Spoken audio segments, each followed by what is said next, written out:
Okay. Hi, Cecile. Welcome to the Leaders Lab.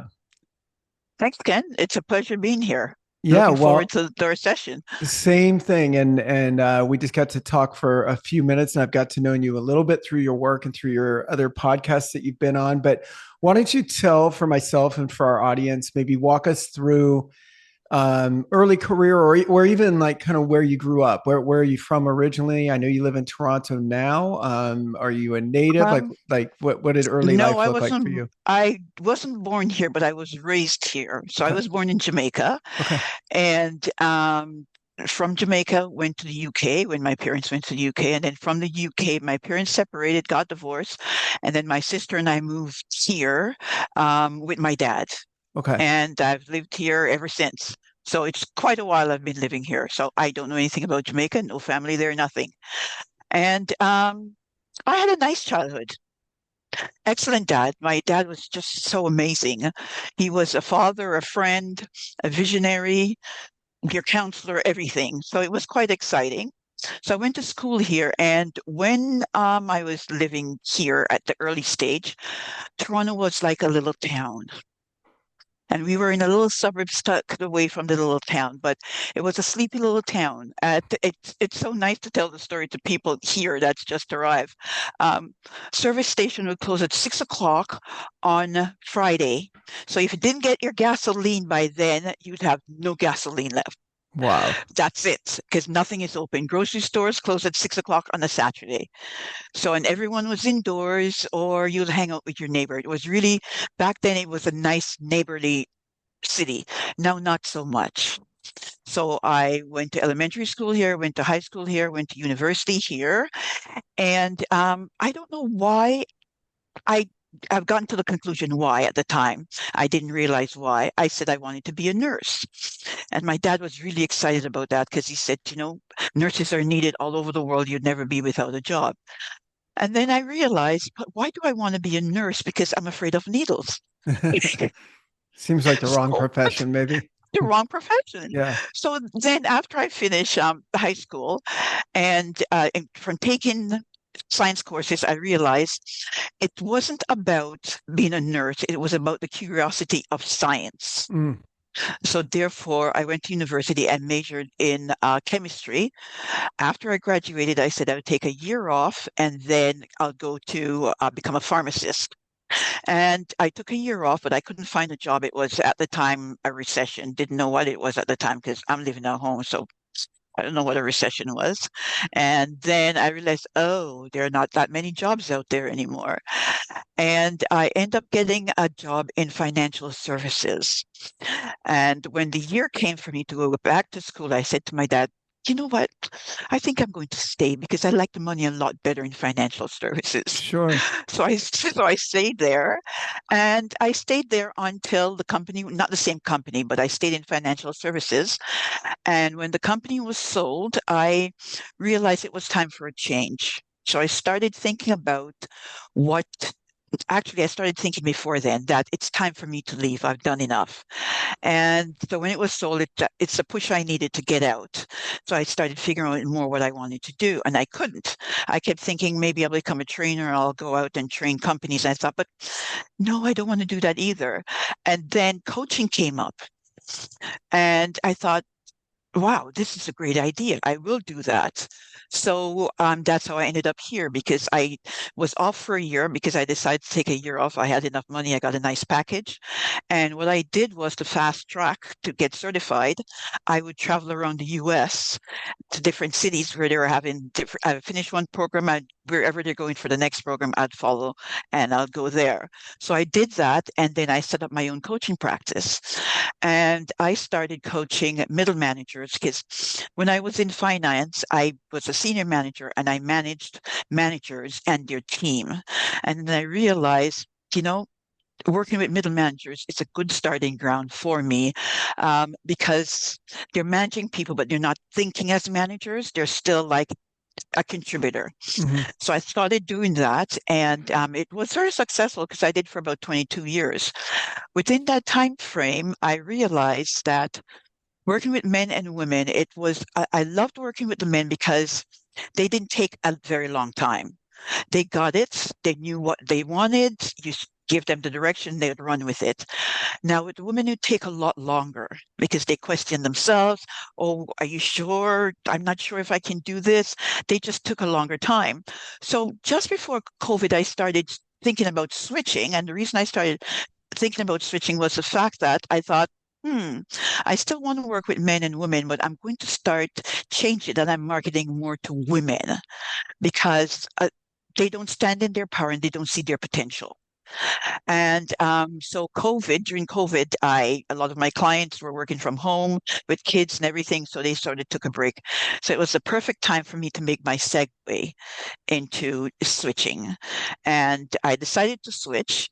And also another reason I decided to switch was what I found was female managers who had a father who was um, really the patriarch of the family. He makes all the decisions. If they have a male director, they approach the male director differently Mm. than they would approach their female director. So one particular client that I worked with for quite a long time, and she excelled a lot while we were working together. But the moment she gets a male director, she's doing her work quite well, but she will not go in and says, this is what I came up with. What do you think of it? And go through the ideas. She would sit there and be asking him questions. And when she told me, I said, you can't do that.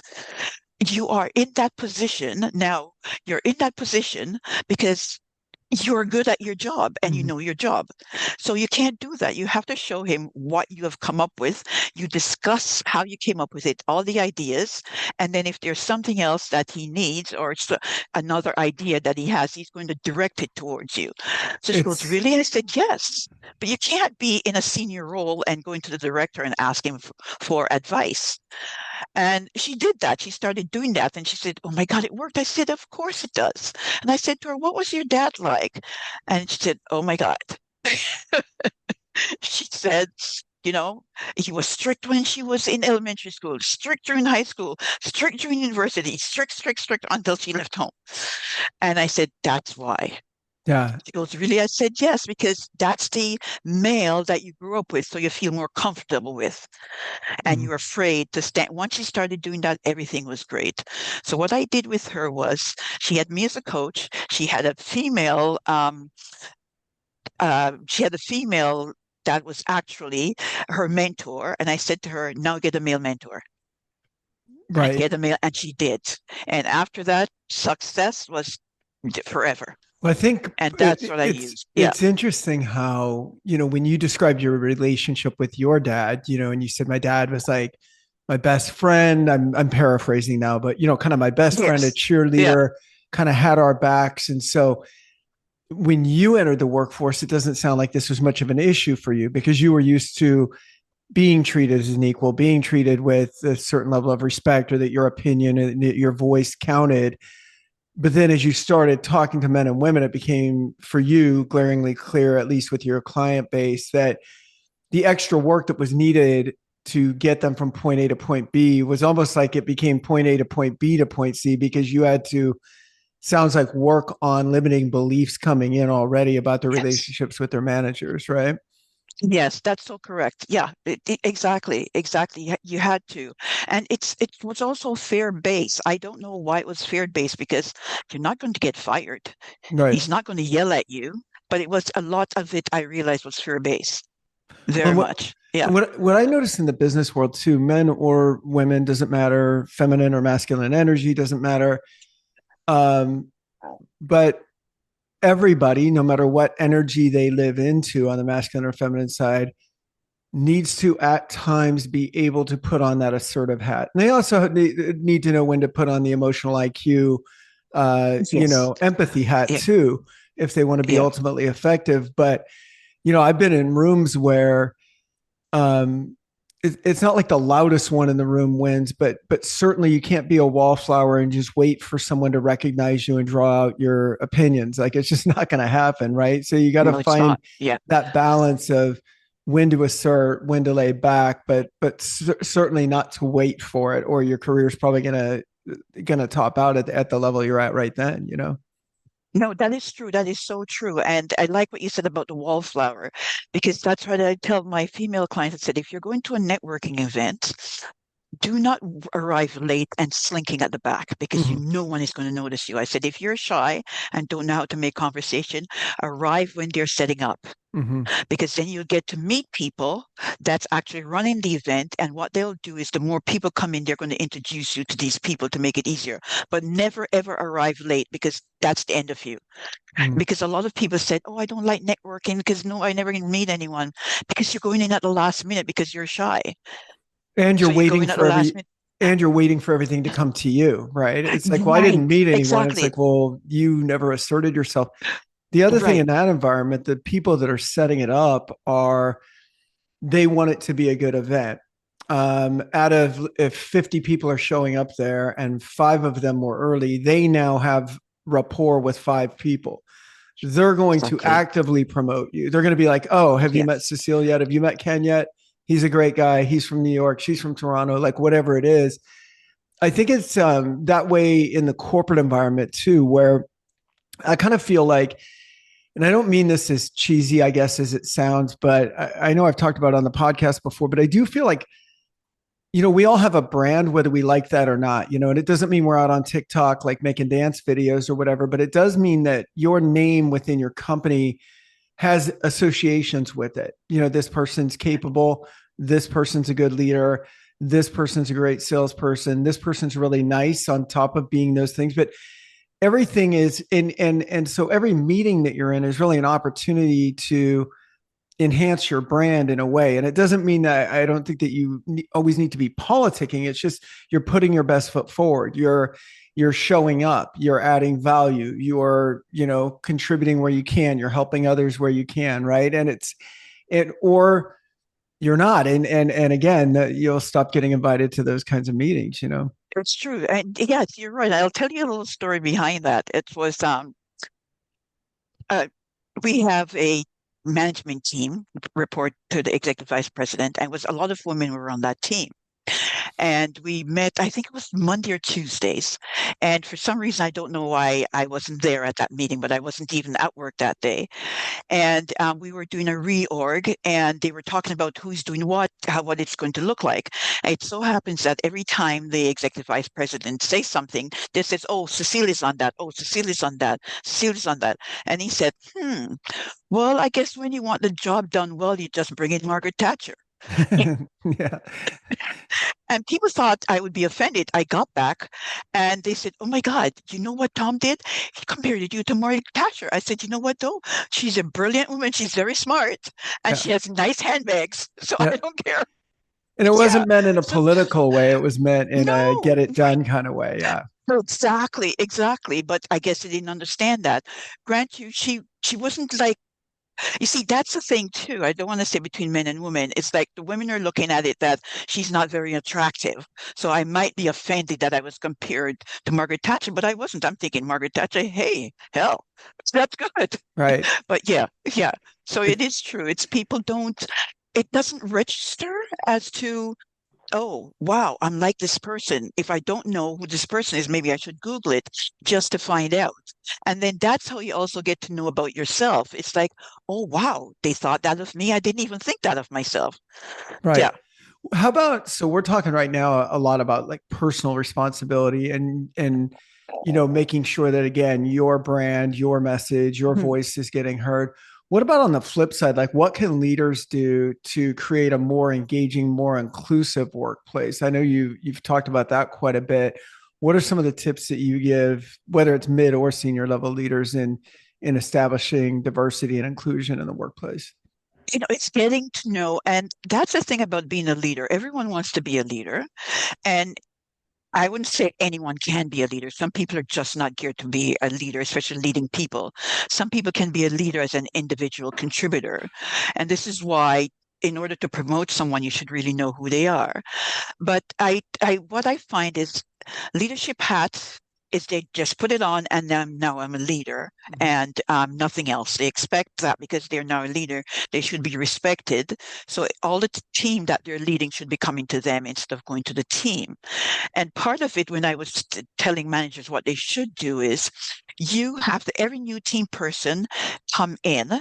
When you have your team meeting, you are going to introduce yourself. You're going to let everyone go around the room and introduce themselves and also ask them a question is what do you expect from me as your manager? What do you expect from your individual team members?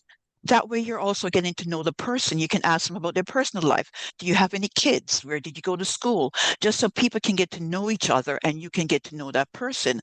Because when you know someone, you know what to expect from them and they know what to expect from you. But if you just wear the manager hat and they say, yes, I'm your manager, you're not going to get a lot out of them. And I think that's what it is. It's like wearing a manager's hat. That's not all it is. It's about really being inclusive, like invite everyone in because you get the respect because you have a title. Right. And once you have that title, now you have to invite them in. I have a title, but I am more than my title. I'm also a human being. And I love to get to know you as well, because that way we'll work a lot better together.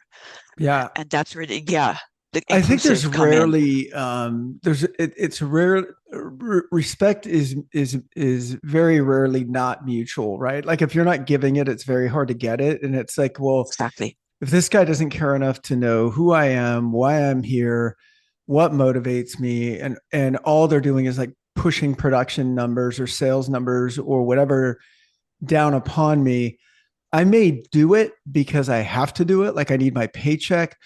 I'm not doing it because I'm excited about doing it. I'm not doing it because I feel part of a team. I'm certainly not going to go the extra mile unless you're dangling a carrot for me. And it's a whole different kind of relationship, I think, than when you're mutually invested in each other. And like you said, I think one of the ways to get that respect, it's not just getting to know them is a big part of it. But I think in getting to know them, it's yes, I have certain expectations, but you should have expectations of me too, right? It's a two-way street. Right. And Yes. I think it's Yes. interesting in leadership. It would almost like be like a head coach in whatever, a soccer team, football team, saying, I'm the most important person here. Everything comes to me. And it's like a lot of coaches do have pretty big egos, but at the end of the day, the coaches aren't the ones shooting the goals. You know what I mean? Like, Right. and I think there Yeah. should be a bit of like, yes, I'll challenge you. Yes, I may push you because I want to see your greatness come out. But at the end of the day, there also has to be, I think, a bit of I know the word servant leadership kind of has gotten overused in the last decade or so, but kind of the idea that like, look, you guys are on the ones on the field, right? Like we're really the ones Yeah. supporting you. Like you're the ones making this whole thing go, especially if you're at a level where you're not a player coach anymore. You're just kind of more in that coach Mhm. role, right? And I think if it's honest and genuine, I think people really do respond to it because everyone wants to work for someone or with someone that Yes, they cares, you do. know? It's true. And that's the thing. And that's what used to annoy me when I meet with my managers. I said, don't tell me about that person because I know that person, Right. because I still have to interact with their individual team members. And it's just because what they do is that person might question something. And the moment that person starts questioning something, they don't want to deal with that person anymore. But I said, the person who's actually questioning something, it is a good idea because that simply means they are learning and they want to know, is this right? Right. Because this sounds differently from what I was told or something like that. So they're not questioning, they just want to know more and also to have a direction that they should go in. So you can't get upset about it because it's as if, oh, they're not doing what I told them to do. But you shouldn't be telling them what to do. Right. It also it implies that they're engaged, right? I mean, there was a Exactly. line in a song I was listening to the other day, and it said the opposite of love is indifference, right? And in work, it would be it's the quiet ones you got to worry about, right? Yes. They're never saying Yes. anything. They're not engaged because they don't. You've lost them. I mean, at least temporarily, right? It's like at least for that moment, it's like they don't care. So now I think there's also a difference between someone who's always poking holes at the system, like a naysayer, right? That's a little bit different. But Yes. legitimate questions around how can I best do this? Yeah, those should be embraced. And and celebrated, really, you know? Oh, yeah, that's what you want from your team members. That simply means you're being a good manager because they're thinking. They want the team to grow and expand because you're a good leader. But I don't know what it is. There's that disconnect. And I think it's the whole thing about, and this is why I don't like the term manager, because manager just you're managing people. And managing people, it's people are not a thing. Yeah. It's not a machine. Yeah. They're people who all have a brain and, Right. they're in finance. They're also educated just out of university. So, and this might be their first job. So make it a good experience. I But agree. it's just that term manager. I don't Yeah. like it. I used to say that I feel like the term manager is for like an administrator, versus a leader is for, you know, vision and taking Yes. someone somewhere. And I think you need both. I mean, sometimes you need a manager, but a manager to me, like you said, doesn't really manage people. A leader leads people, right? Yes. I was curious about one thing you were saying when you were kind of pivoting the business, um, during COVID. You were working with a lot of leaders in COVID. What did you learn from them, or what were you able to teach them? Any combination of that? What insights did you pull out of kind of the COVID period about, you know, I think it's really easy for leaders to be successful when the sun is shining and, you know, numbers are good and, you know, the economy's rolling along or whatever. And then I'm sure for a lot of your clients, this was like one of the biggest, if not the biggest wake up calls they've ever had in their life. What did you learn about helping people navigate leadership through, you know, big disruptive change like that? Oh, good question. Very good question. And for what I found was there's a difference between the men and the women. And the women, some, not a lot, they were actually also looking after kids who were in school. So they were the person who was doing the schooling plus still doing their work. And what I found with a lot of the women, it's I understood it because they're poor not all, but a lot of them are poor communicators even when they were in the workforce. So they weren't communicating with their husbands as to what's going on their work front and also schooling the kids. It's like a lot of women like to be superwoman, especially if they work. They want to show I can manage the house, I can manage the kids, and I can work. But not all the time you can do that. And a lot of times when you're doing that, you're breaking down. So they would come. It's like I was a therapist because they would complain to me. He just sit there and he's getting his work done, and I have to be doing the schoolwork with the kids, and then I have to prepare supper, and I have to do this, and I have to do that.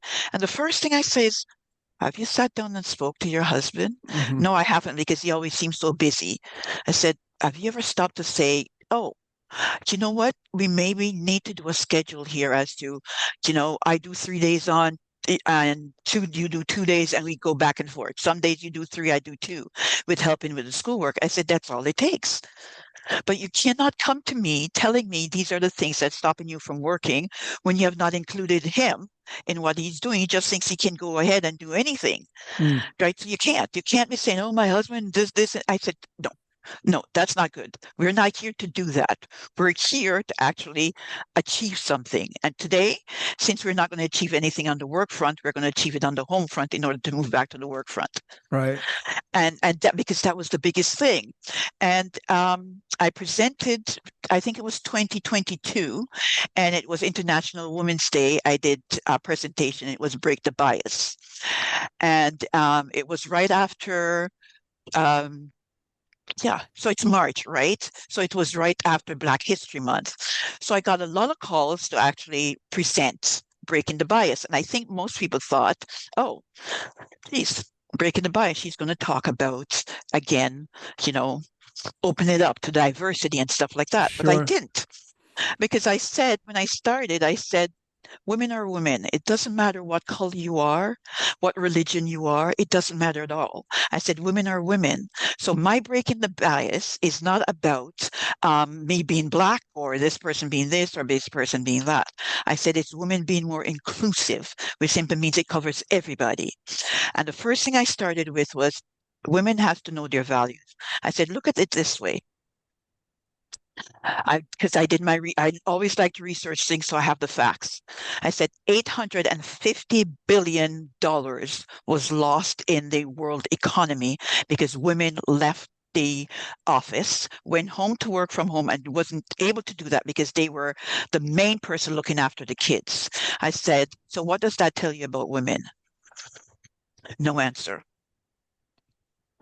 850 billion? What does that tell you? No answer. I said, okay, I'll give you the answer. Women are needed and necessary. But if you're not standing up for yourself, who do you Right. expect to stand up for you? Should the men start saying rah, rah, rah? They said, no, they're quite okay. I said, think about it. Since women started becoming more educated and now in the workforce, homes have become a lot better, more successful. There's a bigger house, there are two cars, they're taking better vacations, and marriages are also lasting a lot longer because there's no fight about isn't enough money. Mhm. So I said, what do you think is happening during COVID when 850 billion is erased from the economy because you guys are now at home homeschooling? And suddenly the white light bulb went on. Wow, 850 billion, that's a lot of money we're bringing in. I said, yes, that's it. I said, we've got to stop complaining about men. Men haven't done anything. Right. We are the ones who keep behaving like superwomen in order to prove that we can work, we can look after the kids, and we can look after the home. I said, but you're breaking down Right. if you can't.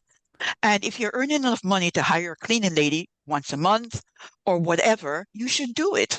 But you cannot sit there and complain. And I I've never gotten so many. I get a lot of reviews when I speak, but this one was over the top.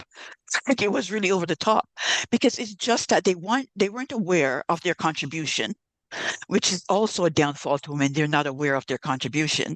And when they realized the contribution, it was like, oh my God, what am I doing? Right. It also seems like, I mean, I guess someone picking holes in this would say, well, wouldn't a good partner, wouldn't a good husband, or wouldn't a good just partner in any relationship try to recognize the other person's needs or recognize when they're struggling? I'm like maybe maybe you're married or maybe you're partnered up with someone that's proactive and they're going to look after your needs even when you're not being an advocate for yourself. But the trouble is, you can't, to your point, you can't not be your own advocate and then complain about the lack of response that your lack of advocacy has caused. And now, if you had clients that were saying, I've already spoken to my husband, I've already mapped it all out, he's perfectly capable, or wife, whatever, but we've mapped it out and they won't do it. That's a different subject, right? That's a like, are you even in the right relationship subject after a while, Right. right? But Exactly. Exactly. I No, think you're the right. same Yeah. thing in the workplace in general. I mean, people going, I'm really mad I didn't get that promotion. It's like, did you even say that you wanted it? Had you even talked to someone about mentoring you for it? Have you even and I've seen this with, you know, both genders, where it's like the expectation was I'd come in and do a great job as an individual contributor, and then you guys would come on and put a crown on my head and, dub me the new leader of the team or whatever. And it's like that's not the way it works, and I see people leave jobs, leave relationships for expectations that were uncommunicated and therefore unfulfilled. You know what I mean? Yes. Yeah. That is so true. And it's funny you should say that because I remember my dad telling us, never ever tell anyone that you're a hard worker. Nobody wants a hard worker. They do Right. not. Right. Because nothing, you're doing the same work that they have taught you to do. You went in for your training and you're counting papers and you're still counting papers 5 years later. And you're saying, well, I count I'm 250 really good papers while at it. everyone counts Yeah. 10. And he goes, never you ever say that. So he goes, no, you can't. A hard worker, nobody wants a hard worker because hard workers are complainers. They're going to say, oh, yeah, him and Sally took a 2 hours lunch while I sat here and worked through my lunch. Right. So instead, and they're working hard. So to your point, it's true. You can't use that someone is going to crown you, as you put it, which is kind of nice, and says, oh, geez, you're such a hard worker. You're always here till 10 o'clock at night. So therefore, here's a position. Because that simply means they're now putting you into a higher position. So how can you be a leader when you're someone who worked late into the night and you're going to expect everyone to do the same thing? Right. So you can't. You don't get noticed by working hard. Right. They need strategic thinkers, people who are changing the process to say, why are we still stamping this? Why haven't we automated? Right. But people don't think that. Yeah. Well, and I think circling back to like inclusion is, so what can leaders do to create? I think when you start with what we were talking about earlier with, mutual trust, mutual respect, creating an environment where, if I have someone that I think has great opinions, which is pretty much everybody that works for us, but I know that they need to be extracted out. Like I just know that they're not going to be the first one to raise their hand at a meeting. I'll extract it out. Do you know what I mean? Like I'll create an environment that and when I say extract it out, not embarrass them or put them on the spot Mhm. necessarily, but even meet with them one on one, and I'll go, I've heard you talk about this subject before. You have great ideas, but that again only comes if you have that rapport and that mutual respect to begin with. But I think Yes. leaders can be proactive in this for sure and should be. But individuals, whether you're in your own personal relationship or in a work relationship, again, that I heard a saying once, and I don't know who said it, but it stuck with me, and it was expectations or pre-planned resentments. So this, I think I've heard it before, but not very often. yeah, And now you're saying it makes a lot of sense. I never thought about it before. Yeah. yeah. So this idea of I'm going to be a martyr, I'm going to Hmm. take care of the kids because we're at COVID, I'm going to homeschool, and I'm going to do my job, and I'll just work into the evening, and I'll do all of this. And while I'm doing it, you'll notice. You'll notice and you'll jump in and save me or help me or level the playing field or do. Yeah. And listen, I mean, I guess just speaking towards traditional old school men women type relationships, we're kind of dumb sometimes. Like we're very focused on what's in front of us, and it's almost like no news is good news. Like if someone's not complaining, you kind of well, I thought you were okay, and I think a lot of Exactly. times, Exactly. so it's Yes, like it's you true. To your yeah, point. Yeah. yeah. Yeah. Men will say, "Oh my God, I didn't realize that. Why didn't you say something before now?" Right, right. Yeah. Yes. And because by the time they're hearing it again, it's been boiling now into a resentment. It's not a Yes. small Yeah. slight. It's like, hey, this has been Yeah. going on for months or whatever. Yeah. No, it's true. It's true. And that's why I said I want to focus more on women because they just need to speak up at home Yeah, and at work. It's you have to speak up because no one is going to do anything for you until you speap up. yeah. And I Yeah. think that How will applies. they I know? mean, I know that for you, it's probably more rewarding because uh, focusing on on male versus female, you feel like there's probably needs a better push. You come from that environment, you can understand it, but I think it's across the board. I mean, I think people need to Yeah. know how to assert themselves and ask for what they want. How do people, begin working with you? Is it usually like one-on-one coaching, group coaching? What does that look like? I do both, Yeah. one-on-one and group. Yeah. And they normally form their own group. Okay. So yeah, because they feel more comfortable working with people that they know. So yeah. I'm guessing But you I, get, do you get involved in like team building stuff like where you'll go into a oh corporation, yes, I take a whole do. department? Yeah. Yeah, yeah. Do lots of team building, training managers as well, to become leaders, and just doing things like how to set up a team, Yeah. and also how to know how to deal with your team members.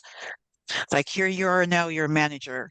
How do you communicate with your team members? What should I be looking for? So I do a lot of that as well too. Yeah. Cool. I'm going to run a little theory by you. I even created a document around this like a long time ago, but I remember I got promoted up to a level where leaders were reporting to me, and I was promoting a lot of individual contributors into their first leadership roles. And I remember to me, like the formula was kind of always the same in a way and it's a lot of what we're talking about. I'm gonna pause us for a second. I'm gonna pull this document up. Hold on.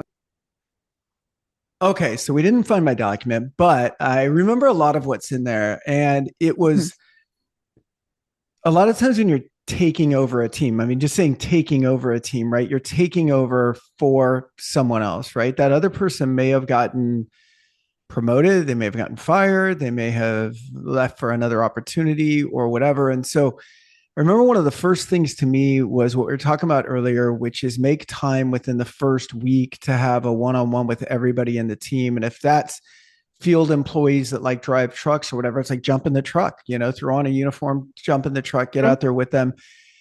And then it was, I'm going to use the data that's provided to me. So maybe that's sales numbers, maybe that's production numbers, maybe that's performance reviews or whatever. And I'm going to use that, but I'm not going to indict people on behavior from before I was there. I'm simply going to use it as a reference point. Do you know what I mean? Because Yeah. I don't know about you, but I have seen good leaders take over for bad leaders, or sometimes just maybe it doesn't even have to be good and bad. Maybe it's just they understood the needs of that individual contributor Mm. better. And all of a sudden you see people in a day. I mean, not even over months, but in a day, like a light switch goes on and they're like, Cecile cares about me. I had never connected with Ken.